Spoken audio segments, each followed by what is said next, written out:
Beaucoup de volatilité en ce début d'année 2026 sur les marchés boursiers. Donald Trump est en forme. Élection de mi-mandat, les tarifs. Comment on va faire pour passer au travers cette année 2026 à la bourse? Frédéric Turcotte, conseiller financier, comment ça va? Salut Pierre, ça va très bien, merci. Bonne année à toi et à tes auditeurs. Ben, bonne année à toi aussi. Également, Trump est en feu, là, on le voit. Sur les chapeaux de roue, va à Davos, Ouais. Groenland, le Venezuela. De toute évidence, ça ne sera pas évident. Et en même temps, tu nous dis, ben, l'autre facette de tout ça, quand on regarde le S&P 500, ben, il n'y a pas juste là, les 7 magnifiques, il y en a 493 autres qui peuvent commencer à donner du rendement, là.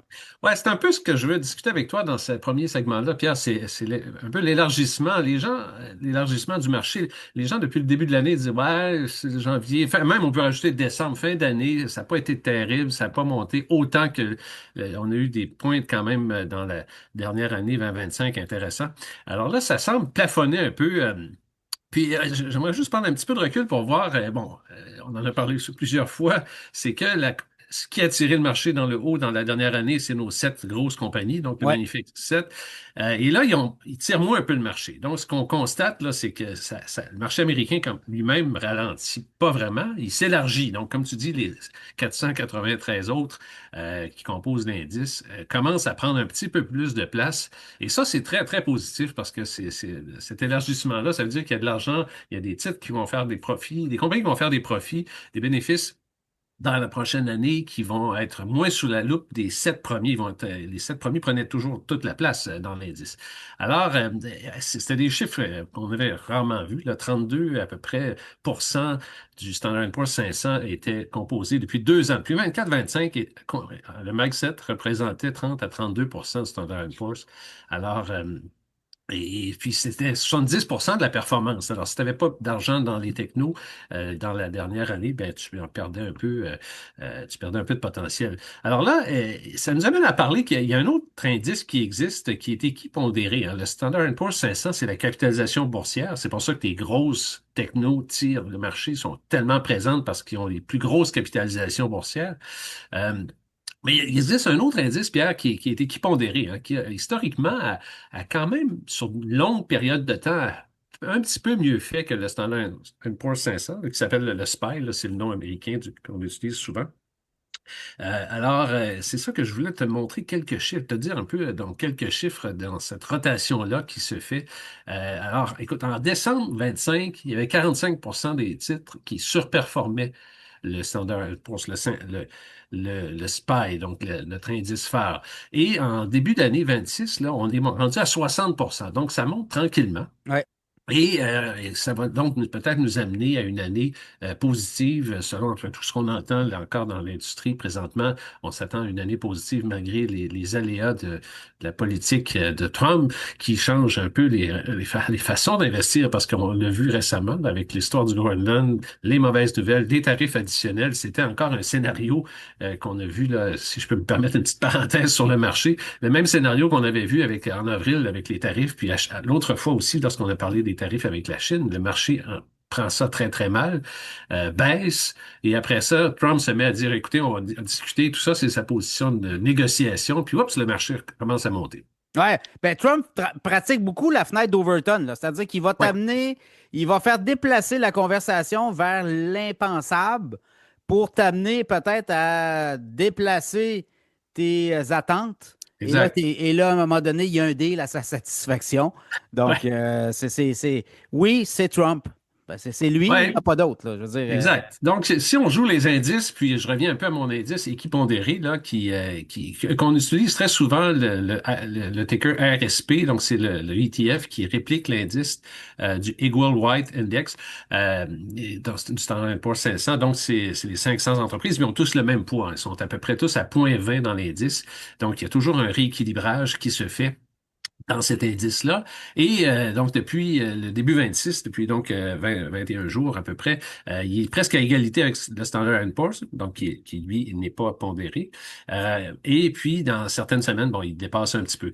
Puis, historiquement, quand on regarde les ouais. cycles précédents, le 95, 2004, 2013, 2020, lorsque l'équipe pondérée rattrape l'indice, le SPY, le Standard Poor's 500 classique qu'on utilise tous, ça veut dire que le marché il est plus solide, il est moins fragile un peu. Donc, c'est un signe de santé, pas de faiblesse, quand l'équipondéré rattrape le Standard Poor's 500. Donc, euh, je te dirais que c'est assez positif si on prend ça d'un point de vue historique, macro, en tout cas pour dire que, bon, on pense que 2026 va être une année positive à la bourse.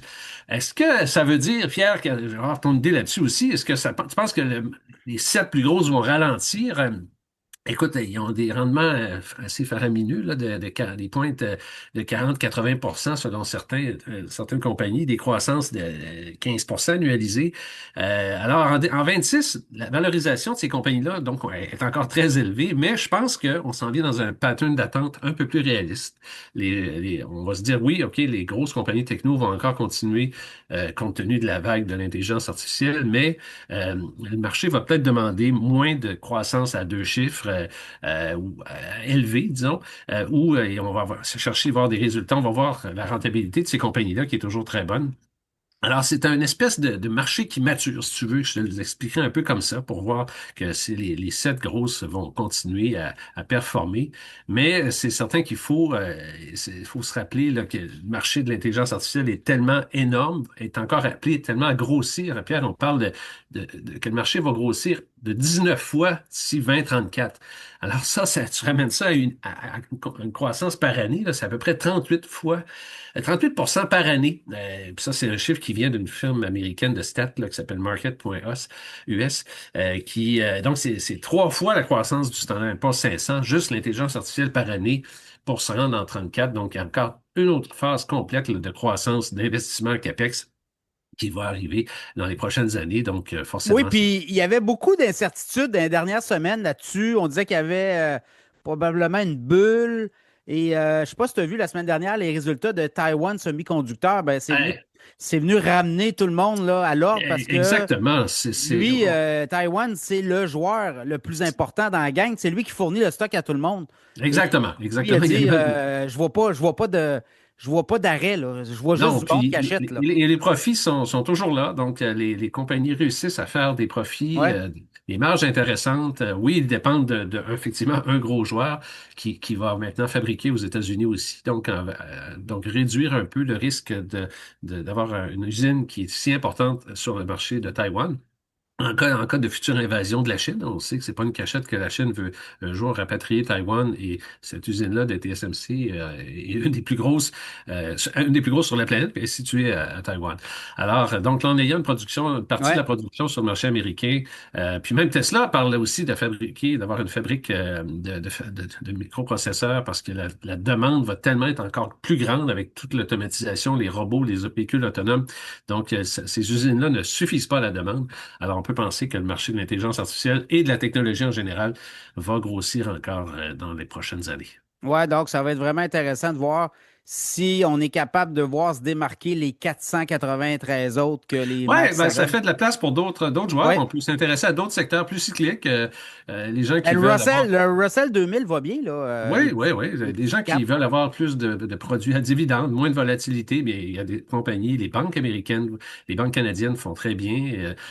Donc, les industries plus cycliques vont peut-être tirer leur épingle du jeu en 2026. Banque américaine avec l'histoire de Trump là, de descendre le taux d'intérêt, ses cartes de crédit de 20 à 10 ça peut-tu leur faire mal? Parce que, bon, on ne l'a pas passé encore comme loi, là, mais il veut le faire, là, parce qu'on sent. Ouais, je ne sais pas comment vraiment il peut appliquer ça.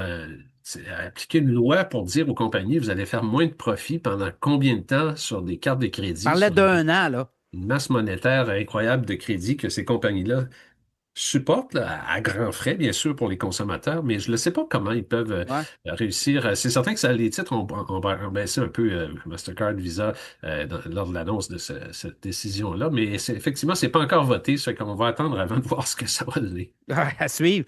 Bon, les frais pour les clients qui ont des conseillers financiers, notamment, là, il y a une nouvelle réglementation qui arrive 2026 et tu voulais faire le point là-dessus. Oui, oui, oui. Alors, petit peu.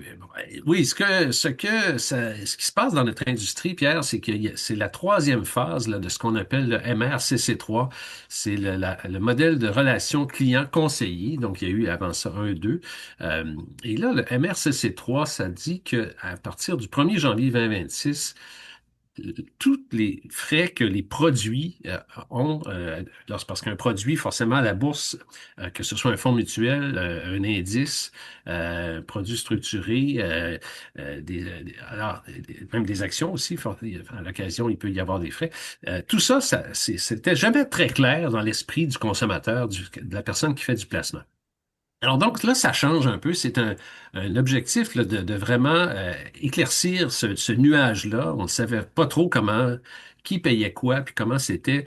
C'est toujours des petits caractères dans les documents que l'on signe et qu'on lit jamais.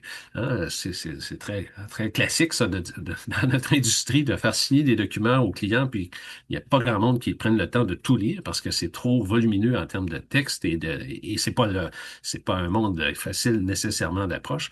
Donc, les autorités ont décidé d'éclaircir et de dire le premier trimestre 2027, donc dans un an et un mois, sur votre rapport annuel, vous allez avoir exactement le coût des produits en pourcentage et en dollars. Alors ça veut dire c'est beaucoup plus précis pour l'investisseur.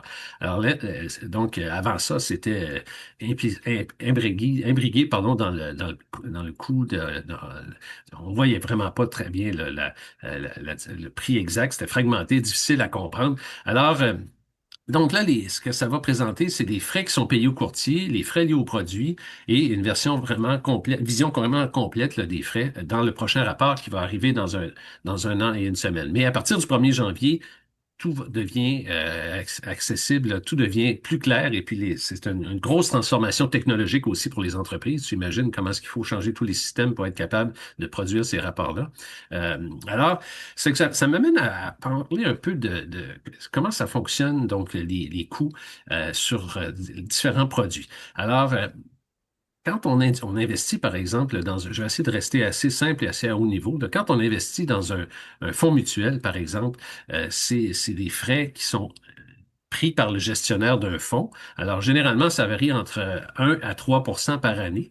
Alors, si on a un rendement de 10 de notre fonds mutuel à la fin de l'année, le gestionnaire, lui, de fonds, eh bien, il y a eu 13 mettons ça comme ça, 3 de frais. Donc, il a fait 13 de rendement. Il a pris 3 pour se payer. Et payer les courtiers et il donne aux consommateurs 10 de rendement. Les frais qui sont toujours illustrés sur les rapports, c'est toujours des rapports, des frais nets, c'est net de frais, des rendements nets de frais. Alors donc, il y a des fonds mutuels qui sont composés d'élections, par exemple, c'est généralement autour de 2 de frais. Puis on a vu aussi une tendance à la baisse là, dans les dernières années avec l'arrivée massive là, des indices, des fonds négociés en bourse, qui est la deuxième catégorie, avec des frais réduits. Donc les fonds mutuels, dans les dernières années, ont baissé un peu les frais. Alors donc, les frais, si on résume ça, un fonds commun de placement, donc des frais de 1 à 3 généralement, c'est plus autour de 2,3. Donc, ça veut dire, si tu as un frais de 1,73, ça veut dire pour un 1000 pièces que tu as investi, ben, c'est 17 pièces et 30 de frais que tu as par année sur un 1000 pièces. Donc, c'est un peu comme ça qu'on peut l'illustrer. Ceux qui sont dans un mode de fonctionnement à honoraire, donc c'est-à-dire c'est le courtier qui charge un frais pour gérer ensemble du compte, il y a une série de fonds qui sont sans frais pour les clients. Donc, on ne peut pas être payé à deux places. Hein. Donc, le produit à ce moment-là ne nous paye pas. Ça, c'est des séries F que les gens utilisent dans l'industrie lorsqu'ils chargent eux-mêmes, le conseiller, une commission pour faire le travail. La deuxième catégorie, ben, c'est les indices, les fonds négociés en bourse, où là, les ratios sont beaucoup plus bas, par exemple, parce Oui. qu'on a des indices qui sont passifs. Hein, Pierre, quand on suit notre SPY de tantôt, le Standard Poor's 500, là, ça coûte 0,20 ou très, très peu cher parce qu'on ne fait que répliquer le marché. On achète ça, ça nous coûte vraiment pas cher comme près du produit. Alors, la moyenne des prix, des frais pour les FNB passifs, c'est entre 0,03 puis 0,20, je te dirais. Donc, encore là, il y a même eu une tendance un peu à réduire les frais. Il y a de la compétition maintenant. Il y a des milliers milliers d'indices qui sont apparus. J'étais avec les gens de BMO cette semaine. Ils en ont je sais plus, une quantité astronomique, près de 1000, je pense. Et ils lancent encore un 30 nouveau cette année. Donc, il y a une variété excessivement grande de fonds négociés en bourse. Et donc, et ces frais-là, donc, il faut retenir pour tes auditeurs, donc, c'est les frais les moins chers qu'un fonds mutuel, mais c'est de la gestion passive. Par contre, pour faire pas simple encore, ils ont rajouté des indices, des FNB qui sont actifs aussi. Donc, il y a un peu Gestion. d'intelligence qui est inclus. Ouais, c'est ça. C'est soit un gestionnaire ou c'est Ou c'est des règles mathématiques, des robots, là. Ouais, c'est des ça, là. robots, donc des données quantitatives qui viennent ajuster un peu la composition du FNB.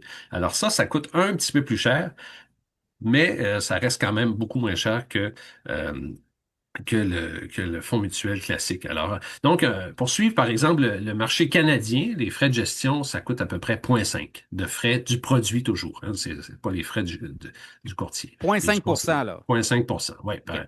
Alors, ceux qui ont des actions dans le portefeuille, là, il y a deux façons de voir ça. Si ce sont des actions dans un compte qui est géré à honoraire, il n'y a pas de frais pour les actions. Tu payes à ce moment-là seulement le courtier, tu payes pas le produit, il n'y a pas de frais sur le produit. Et si tu es dans des plateformes comme des plateformes à escompte, soit qu'il n'y a pas de frais ou très peu de frais pour des actions détenues, transigées dans une plateforme à escompte. Ça aussi, il y a une pression énorme dans les dernières années. Je me rappelle pas quel est le premier joueur qui est arrivé en disant qu'il n'y a plus de frais de transaction sur, c'est peut-être Wealthsimple ou des compagnies américaines qui ont dit on va éliminer les frais de transaction. Alors, ça coûte presque plus rien pour transiger des actions dans un portefeuille. Alors voilà, ça c'est la vision des frais et c'est ce qui va être expliqué donc avec cette nouvelle règle-là, là, le MRCC3 que nous, comme conseillers, on doit expliquer à nos clients dans du cours. Alors forcément, c'est pas, ça impose pas un plafond de frais. Hein, c'est pas, on vient pas faire le ménage dans les produits. On favorise pas un seul modèle aussi, que ce soit honoraire ou autre. Alors c'est vraiment de la clarté que ça va amener pour le consommateur pour dire voici exactement ce que je paye en termes de produits. Et puis là, de pouvoir dire, est-ce que j'en ai pour mon argent? Parce que là, c'est là aussi la grande question. C'est est-ce que si je transige avec un conseiller, est-ce que ça vaut la peine? Est-ce que le conseiller il m'amène plus de valeur avec une étude là, on a déjà parlé de ces chiffres-là, là, les ménages qui travaillent avec un conseiller accumulent plus du double du patrimoine sur 15 ans que ceux qui sont seuls. Alors ça, c'est une étude là, que Mon Market avait fait en 2020. Alors donc les gens qui utilisent des conseillers, forcément après une période de temps de 15 ans, ont plus d'argent dans leur compte pour leur retraite.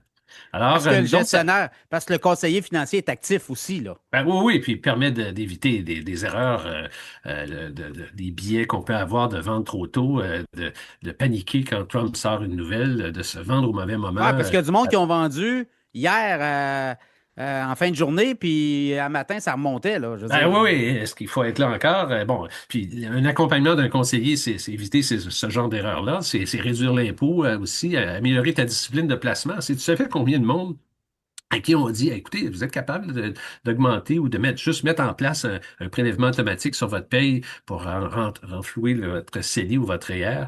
Puis après un an ou deux, ben, on vérifie si on peut pas augmenter ces montants-là. Donc tout ça, c'est de la discipline que Ouais, les gens, quand ils sont seuls, ne peuvent peut-être pas toujours avoir le réflexe de dégager. Alors voilà. écoute, en conclusion, donc on rend plus transparent les relevés. Alors, c'est une très bonne chose. Les gens vont voir combien ils payent, pourquoi, quel genre de service ils ont, puis un peu dans quel cadre. Alors, donc, c'est pour les conseillers, un défi aussi d'expliquer ça simplement aux clients et d'être proactif pour dire voici comment ça fonctionne, les coûts, parce que tous les produits, bien sûr, ont des coûts. Ben, les choses vont être plus claires. Tu vas recevoir ton relevé, puis tu vas voir tout ça, là. Donc, après Exact. ça, si tu as Oui. des questions, ben, tu peux les poser à ton conseiller financier. Frédéric, de tout ce qu'on a jasé, il faut faire attention. Il n'y a pas de conseil financier là. Non, non, c'est juste l'information que j'ai récupérée auprès de sources sûres et fiables et pertinentes.